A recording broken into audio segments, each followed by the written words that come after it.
بسم اللہ الرحمن الرحیم وتواصوا بالصبر وتواصوا بالمرحمۃ۔ آپس میں وہ صبر کی وصیت کرتے ہیں اور ایک دوسرے پر مہربانی کی وصیت کرتے ہیں۔ معاشرے میں دو ہی طبقے ہیں، ایک طبقہ خوشحال اور ایک طبقہ بدحال۔ دونوں کی ذمہ داری اس آیت کے اندر بیان کر دی گئی ہے۔ جو بدحال طبقہ ہے، دکھی طبقہ ہے، بیمار طبقہ ہے، غربت کی چکی میں پسنے والا طبقہ ہے، اذیت میں مبتلا مظلوم طبقہ ہے، اس طبقہ کی راہ پہ چل کر صبر کے صلح میں اللہ نے جنت عطا کر دی۔ آقا کریم صلی اللہ علیہ وآلہ وسلم کی خدمت میں ایک بوڑھی حاضر ہوئی، عرض کی حضور مجھے مرگی کے دورے پڑتے ہیں اور جب مجھے دورہ پڑتا ہے تو میں گر پڑتی ہوں تو میرا سطر بھی کھل جاتا ہے اور بڑی پریشانی ہوتی ہے، میرے لیے دعا کریں کہ مجھے اس مرض سے نجات مل جائے۔ آقا کریم صلی اللہ علیہ وآلہ وسلم نے فرمایا، اگر تم کہتی ہو تو میں دعا کر دیتا ہوں، اور اگر تو صبر کریں تو اللہ تمہیں جنت عطا کرے گا۔ اللہ اکبر! اب وہ عورت کیا کہتی ہے؟ کہا، حضور مجھے جنت والا سودا منظور ہے، میں صبر کر لوں گی، یہ 4 دن کی زندگی ہے، یہ گزر جائے گی، کوئی بات نہیں، لیکن اتنی مہربانی تو فرما دیں کہ جب میں گروں تو میرا سطر نہ کھلا کرے۔ دورے ضرور پڑیں لیکن میں عورت ذات ہوں، سطر نہ کھلا کرے یہ میرے لیے باعث شرمندگی ہے، تو آقا کریم میرے لیے دعا فرما دیجئے۔ تو جب وہ مرگی کے دورے سے گرتی تھی تو اس کا سطر محفوظ رہتا تھا، جبکہ مرگی کے دورے اس سے مسلسل پڑتے تھے۔ تو مومن کو جو کانٹا بھی چبھتا ہے تو اس کے بدلے میں بھی اللہ تعالی جنت عطا فرما دیتا ہے۔ اس میں ترغیب دی گئی ان لوگوں کو جو دکھ میں مبتلا ہیں، جو مصیبت میں مبتلا ہیں، جو بیچارے معاشی بدحالی میں مبتلا ہیں، پریشانی اور دکھ میں مبتلا ہیں، ان کو کہا تم صبر کر کے دکھاؤ۔ اور دوسرا طبقہ خوشحال طبقہ ہے، بیماروں کو کہا کہ صبر کرو اور ڈاکٹروں کو کہا تم ان پر رحم کھاؤ، تم چھری تیز کر کے ان کی کھال نہ ادھیڑو، اور اگر تم ان کی جگہ ہوتے تو پھر کیا ہوتا، لہٰذا تم ان پر رحم کھاؤ۔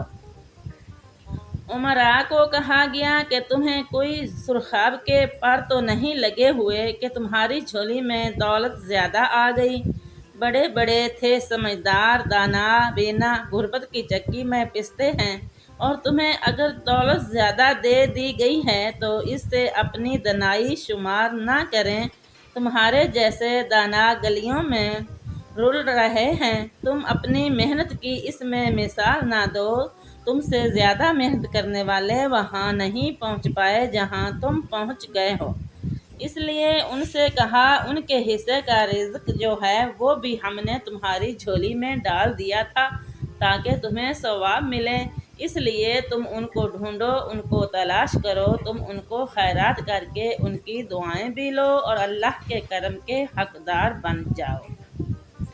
صبر اور رحم۔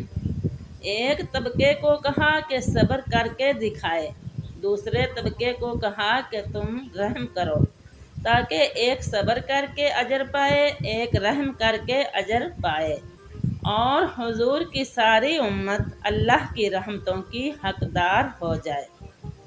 لیکن ہوا کیا ہے، ہمارے معاشرے کے اندر جو دکھی ہیں وہ واہ والا کر رہا ہے، وہ خود اپنی غربت کا تماشا اڑا رہا ہے، اپنی سفید پوشی کا بھرم خود توڑ رہا ہے، اور جو مالدار ہے، جو آسودہ ہے، جس کو اللہ تعالیٰ نے دکھ بانٹنے والا بنایا ہے، وہ سانپ بن کے بیٹھا ہوا ہے دولت کے اوپر، وسائل کے اوپر، اور وہ یہ سمجھتا ہے کہ یہ میں نے اپنی محنت سے کمایا ہے۔